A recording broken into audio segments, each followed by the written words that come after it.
Почитувани ова утро се одлучив мој гостин да биде една дама, која е неуморна во секое поле каде што делува.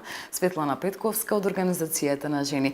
Добре дојдовте и ви благодарам што одвоивте време да бидете дел од утринската програма на Мега телевизија. Благодарам за поканата и сигурно дека ми е важна поканата, бидејќи новој снег и новој мраз да трзам са бајле колата и да дојдам, немаше секаде да се одлучам. Благодарам во секој случај. А за тоа дама, фала.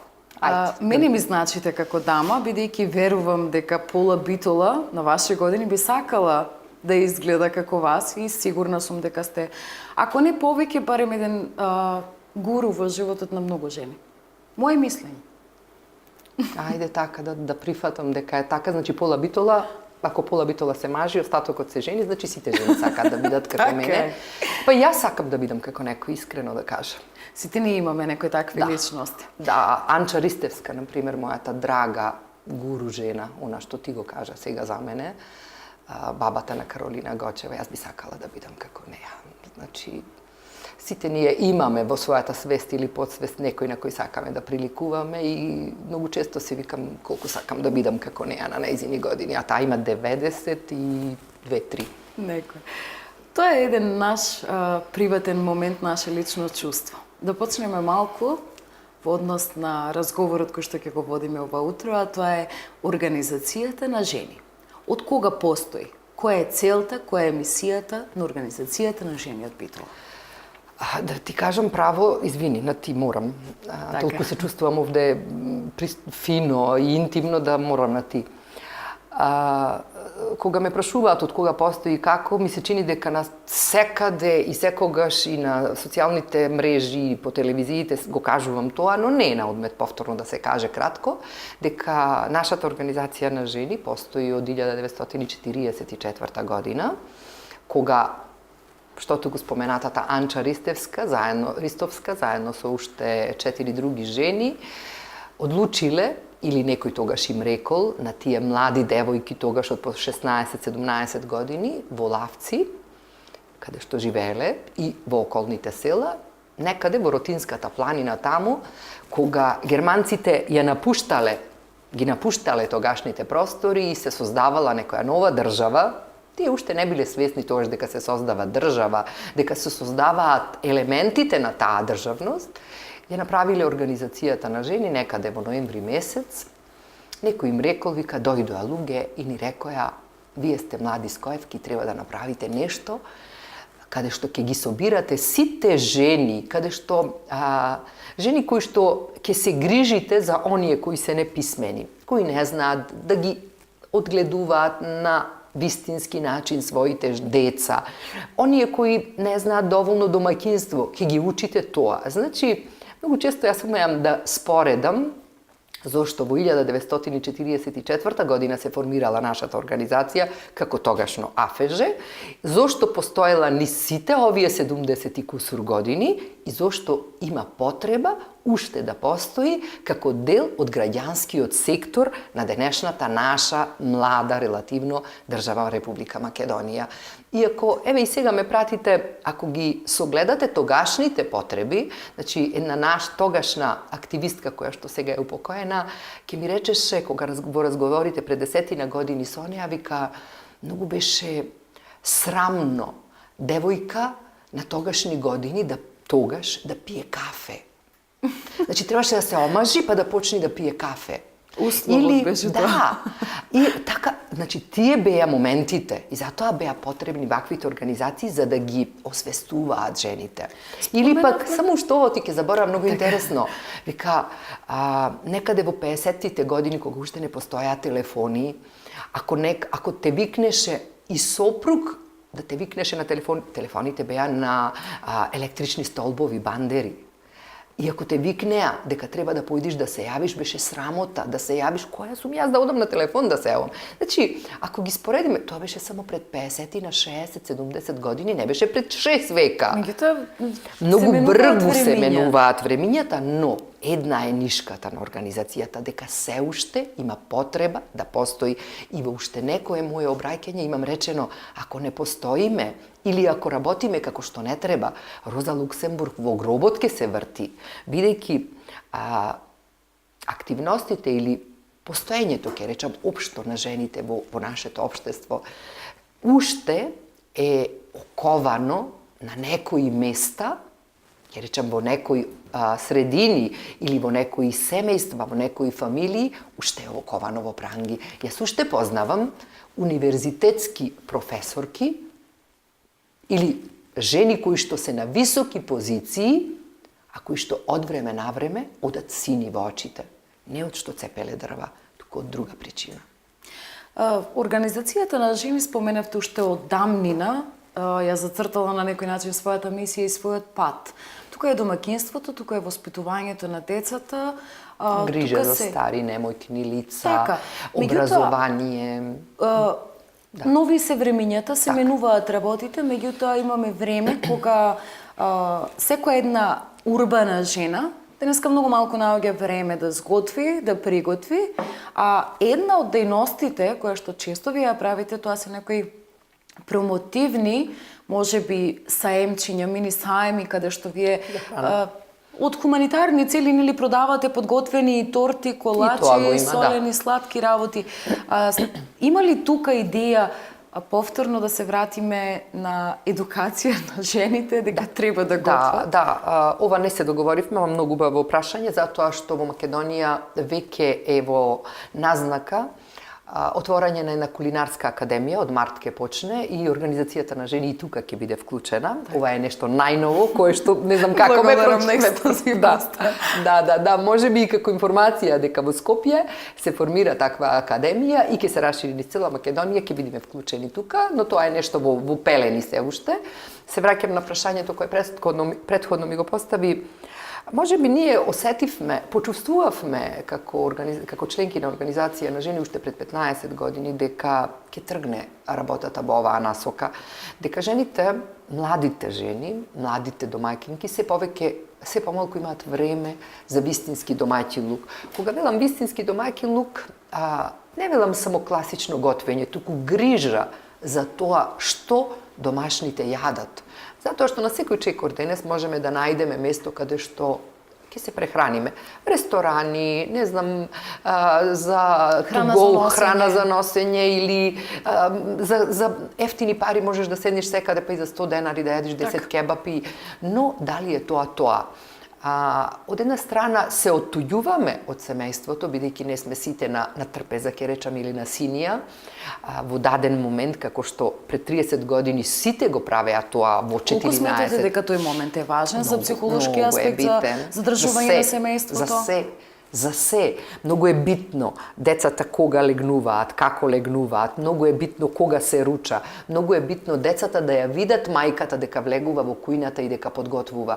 И јас често ќе кажам дека вие млади, извини, молим те, младите домаќинки, добро, јас се разликувам од младиве малку. Сакате да направите кујна од 2000 евра во која ќе готвите. Кујна од 2000 евра не е за готвење, таа е за сликање и за покажување. Често имам проблем дома кога готвам, сопругот не поднесува мирисба, па макар и на цимет да мириса. Отвори и вика да се излуфтира. Ако куќата не мириса и на кромит, и на прас, и на цимет не е куќа, во музеј, тешко тебе ако мириса на пиперки печени. Ама дома мора да замириса во даден момент. И сега затоа сме ние жените малку и лукави, малку и... Па ќе знаеш дека после готвење на зелка треба да ставиш кора од портокал, да ја изгориш или кафе или не знам што. Си се снаоѓаме. Или сето тоа ќе го направиш во момент кога твоите не се тука. А што да кажеме ние кои сме на тенџерето, или ти или јас, па треба веднаш после тоа да трчаш да се суредиш, па да замениш на работа и на никој да не почувствува што си готвела дента. Значи, готвењето ајде да го тргнеме настрана за да не испадне дека организацијата на жени се занимава само со тие проблеми и насоки, но многу битен елемент. Ако извини уште, ако твојата свекрва, ајде да ја поздравиме, утрово доживеала ти да ставиш пред неа макар една шола чај, сигурно дека твоите деца тоа ќе го видат и тие утре други ден по линија на една трансгенерацијска врска истото ќе го прават на своите. Многу битен индиректно воспитување. Ние сме слика на нашите деца. Организацијата на жени покрај ова со храната. Нели го начнавме тој момент со кулинарството. Меѓутоа често знаете и хуманитарно да помогнете на било каков начин. А кажете ми нешто збор два за она што го правите со старите лица. Знаеме дека нашава популација претежно се повозрасна. Повозрасна популација, луѓе кои што се над 60-та година. Каква е грижата за нив? Се грижи ли некој за нив? Јас би сакала една цела емисија, ете во следното ваше мое гостување овде, нека биде тоа цела емисија, бидејќи јас припаѓам не на популација возрастни лица, бидејќи после 65-та година тоа се рачуна, ете јас сум пензионерка. Се враќам на прашањето, покрај тоа што организацијата прави вакви работи, значи, може би во последните неколку години целна група на нашето обстојување и работа, дел од сета работа се и грижа за стари и изнемоштени лица во домашни услови. Грижата за стари лица е една тема која што многу често не е доволно изтретирана во нашите медиуми. Ако споредиме, например, грижа за деца, ќе кажеме дека за децата има кој да се грижи. Во анженерал, викаме, родителите, баби, дедовци, соседи, секој ден ќе притрча градинките, да. А додека пак за старите лица многу често се случува да нема кој да се грижи. Ако во Словенија се задолжени децата да им плаќаат на своите родители, доколку родителите тоа не го можат, да им плаќаат доколку тие треба да бидат сместени во одредена установа како старски дом. Сега стигнав до старските домови, за да кажам колку старски домови има, ќе кажам дека 1/8 од популацијата во светот, па и во Македонија, а факт е дека старееме, бидејќи доживуваме се подлабоки години, значи населението старее, и има потреба од третман за возрастни лица и стари. Генерално, значи во Македонија, 1/8 од населението, значи околу 300.000 луѓе се носители на пензија. А тие луѓе се, ако не сите, грото се луѓе на кои што им е потребна во момент или во блиска иднина помош од трето лице. Нормално, после 65 години здравието попушта, можностите, децата, заминуваат настрана и многу често луѓето стануваат сами. Зошто ова го кажувам? Затоа што во нашиот град, конкретно, постојат два старски домови, кои што работат перфектно, многу убаво, но во тие старски домови можат да се сместат, не знам дали знаете, само 200 луѓе. Во едниот 130-50, другиот 780, 250 веќе речиме. И уште приватни домови, 1-2 колку и да ги има. Тоа е многу мала бројка. Многу мала бројка. Што се оние луѓе кои што се пензионираа остануваат дома без грижа? Каде е тука многу често организацијата? се јавуваат кај нас, многу често ме среќаваат. Вчера ме сретна една жена по патот, вика, ве молам, имаме жена на која е потребна помош, па ние сме тука како некои провајдери, луѓе кои што од една страна примаат такви повици или се интересираат или знаеме. Ние сме во нашето претседателство имаме само 30 жени, само во претседателството. И сите тие ќе донесат по некоја информација за човек на кој му е потребна помош. А од друга страна пак имаме жени и кај нас и кои познаваме, кои што сакаат да негуваат стари лица нормално за одреден финансиски надоместок тие. А додека пак во нашата организација благодарение на препознатливоста од страна на општината Битола и од страна на комисијата за еднакви можности, која што не стави во својата работа и во стратегијата, во својата стратегија до 2017 година, како организација која што дел од своите активности се насочени кон грижата за постарата популација.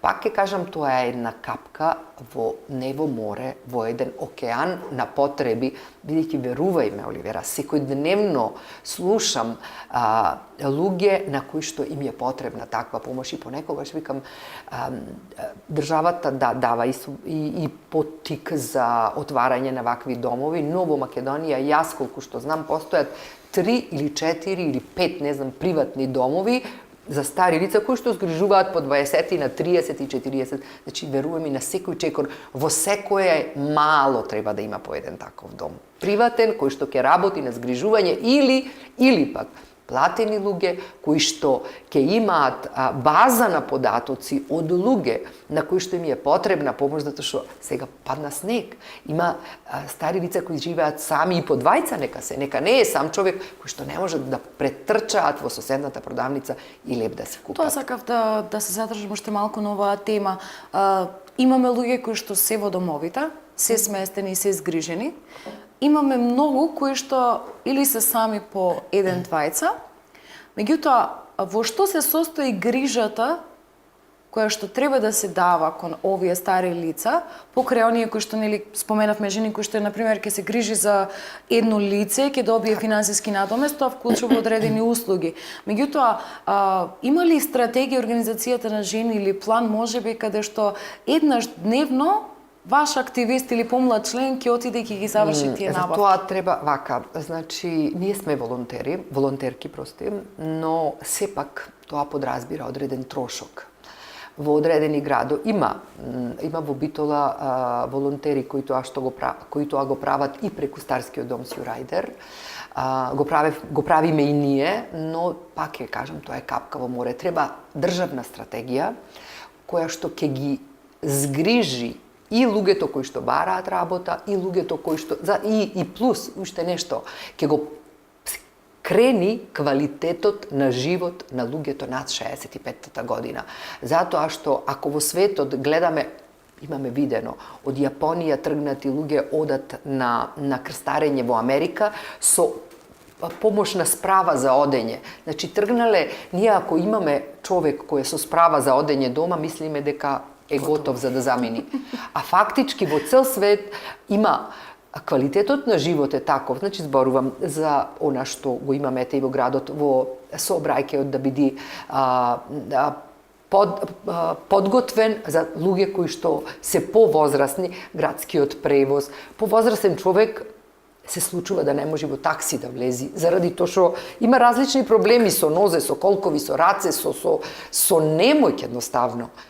Или пешачки патеки и ред други работи, велосипеди кои што се оспособени за да можат повозрастна популација, патеки, клубови. Ние имаме само од Сојузот, од Сдруженијето на пензионери имаме клубови во местните заедници, каде што, не знам дали знаете, исклучиво мажите одат да играат шах и домино, жена нема никаде. Значи женската популација над оваа возраст, ке речам, е насочена да седи дома или да се организира самостојно. Ако тоа на ниво на држава се поткрени, па да имаме кугларски клубови за повозрастни лица, па да имаме место каде што ќе се учи да се танцува. Дали сте чуле дека во Битола има танц клуб за возрастни луѓе? Нема. Нема ништо. Не само танц клуб. Ова покренува едно друго прашање. Лавина од прашања покренува. Верувај ми, лавина. Само вие сте млади и мислите дека староста ќе ви дојде по 200 години и тогаш ќе биде се во ред и не треба да размислувате тогаш за тоа. Тогаш можеме ќе имаме повеќе договори за стари лица. Покренува едно друго прашање. Организацијата на жени, нели споменавме, тука е кулинарството, тука е грижата за стари лица. Меѓутоа има еден момент, мажите играат шах и домино, жените седат дома. Колку организацијата на жени представува една организација која што се бори за правата на жената на балкански територии, еве конкретно Македонија каде што се уште стои тој балкански синдром, жената е за дома, мажот е за на работа, жената не смее да напредува во кариерата, мажот е тој кој што треба да носи пари дома и генералните задоволства на жената од типот на едно просто пиење кафе со комшивката некогаш во некои случаи не е дозволено. Сами кажавте, сини очи од, фигуративно кажано, цепење на дрва. Да. Се борите ли за правата? И ќе го има секојаш. Па во првиот член на нашиот статут е токму тоа. Борба за правата на жената. Борба е многу, можеби и груб збор. Настојување ќе речиме, да ги насочуваш жените, дека понекогаш ни е потребно и некој да ни ги подотвори малку очите. Значи, кога јас прашувам одредени мои познанички, пријателки, зошто мажот ти вака седери пред мене кога ќе дојде? Ка многу е добар, ама таква му е устата. Викам, оти ти не си таква, викам. Оти ти не смееш да го подкрениш својот тон пред неговите пријатели. Значи, зборуваме, можеби, освестување, ќе кажеме, пак она што, ако пред 70 години било освестување да и се покаже на жената дека на детето треба да му се купат чевлиња, оти пред 70 години и Тоа без не се чевли правеше, одеа, да. така, одевме. Со волнени чорапи. Такви, тоа беше Македонија, се да бидеме искрени. Или Налани има. Сега се некои други центри на нашето дејствување. Мислам, не ме прашам, ајде ќе кажам, борбата за влез на жени, што повеќе жени во политиката на Македонија. Со 3 жени почна парламентот наш македонски, па сега ги има колку се таму 20 или колку се. Организацијата на жени е дел од тоа лоби за жени. Зборувам како посредник низ политичките партии, низ политиката. Не се занимаваме со политика, никогаш не сме биле во политика, никогаш, но ги намирисуваме, ќе кажам, ете така, условно кажано, работите кои што се случуваат и гледаме дека сме потребни како граѓански сектор во одредени сегменти каде што политичарите или политичарките можеби не се добре дојдени. Тука е граѓанскиот сектор, не само женските, но женските здруженија си се борат секој на свој начин за што повеќе жени во политиката.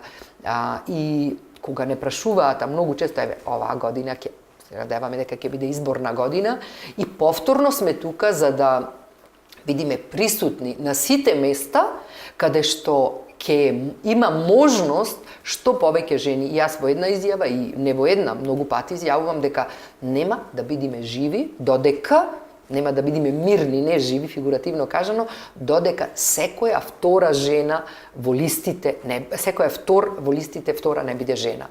Значи, не само во листи за советници, зборувам и во нашиот парламент, зборувам и на раководни места во институциите на системот, во управни одбори, секаде каде што е тоа можно да биде, а не само да бидат воспитувачки во градинките, па да имаме женски род за воспитувачки, учителки и докторки, а да немаме женски род за, јас сум инженер, не сум инженер, туку сум инженерка. Значи, така, тоа мора да внимаваме. Уште едно кусо прашање што ми е малку контрадикторно. Според мене, моје гледиште, мој став, се бориме за некои или настојуваме да достигнеме некои идентични права со мажите, кога... Правата ги имаме. Мислам, статутарно, по устав, во секој случај. Меѓутоа, колку можеме самите жени со денешната динамика, вклучувајќи го домаќинството, вклучувајќи работата, вклучувајќи ги сите тие дополнителни ангажмани што ние си ги земаме како залог да ги издржиме и да бидеме успешни. Се може. Се може. Имаме примери околу нас. Да, меѓутоа имаме сега ти ми рече дека сум ти гуру. Така. Па сега, и јас имам некој гуру и гледам каква сакам да бидам. Ама Светлана, наспроти тоа ги имаме поголемиот податок дека зголемен е бројот на разводи. Бидејќи некој не може да го трпи тој начин на делување на жената. Дали мислиш дека разводите се зголемени заради тоа што жените треба да готват? Не. Не. Верувај ме, не. Јас имам готвено, јас 20 години бев во брак и готвев секој ден и бев инженер и имав дете, се грижев за детето и возев кола и менував гума на колата и масло и се течеше како што треба. Извини, ама младите жени малку сакаат, мислам дека одредени работи кои го дефокусираат, кои ја дефокусираат жената од семејството, работата, мобилните телефони се страшно губење на време, преголемо време. Значи, мислам дека 2 сати во денот младата жена губи на мобилен телефон. Понекогаш и непотребно, понекогаш потребно, се разбира, или на компјутер. Ако добро се избалансираат работите, ако добро се изорганизираат, ако тука е мажот како елемент во домот, кој исто така треба да се вложи онолку колку што жената, ништо повеќе ни едниот ни другиот. Јас многу ми е криво што често зборуваме за правата на жените, запоставувајќи ги при тоа многу често велат, а правата на мажите?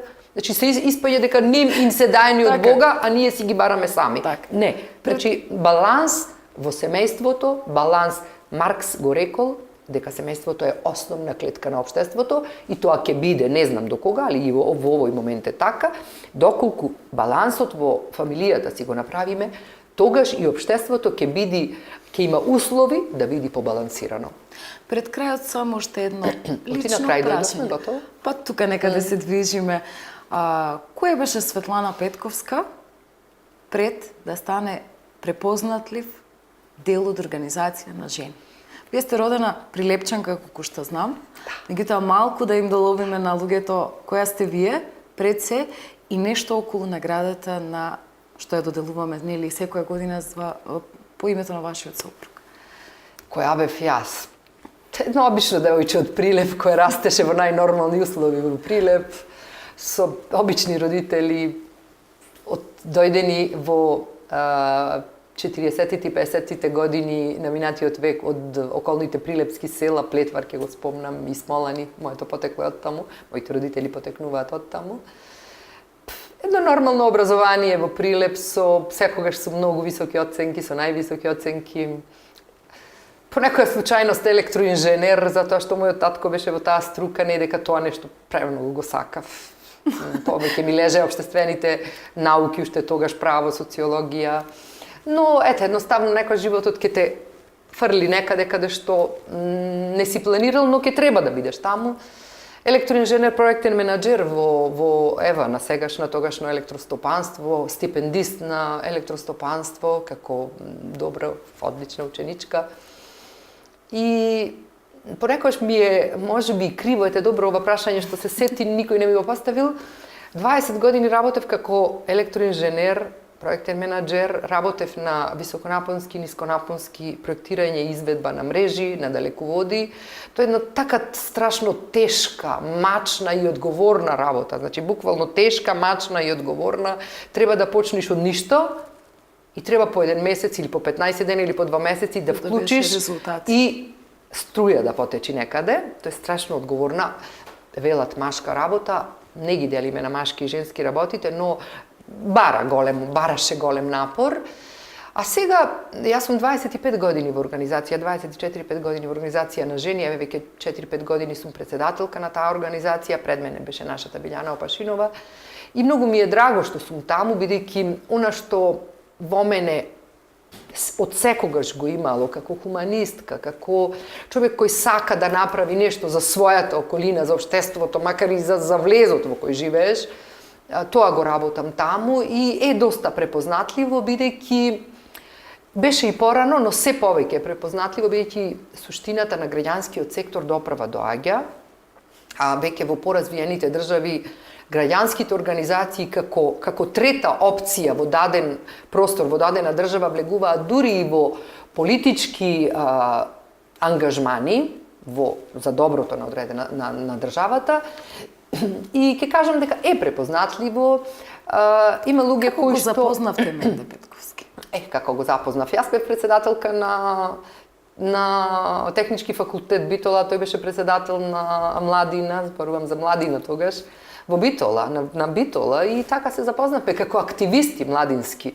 Така. И така испадна. Ми рече второто гледање, мала рачуна и дека си моја. И толку беше. Во стилот на Менде, добро познат. Кажете ми нешто, збор два само уште за наградата, бидејќи мора да привршуваме. Наградата, како и секоја година, по 11 пат оваа година ќе се доделува. Дневник традиционално си ја доделува, пак традиционално во Битола, не во Скопје, за наша среќа.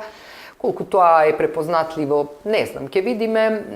Мислам, туку конкурсот е завршен и мислам дека во текот на месец јануари управниот одбор или одговорните луѓе од Дневник ќе дојдат во Битола и ќе ја доделат наградата. Се надевам. Така течи секоја година, се надевам дека и ова, што викат, as usual ќе биде. Така, ви благодарам за гостувањето, се надевам дека и во иднина ќе имаме прилика повторно да разговараме на уште поактуелни теми и секако ќе бидеме ексклузивни во секој случај. Да, благодарам. Почитувани, продолжуваме со утринската програма понатаму.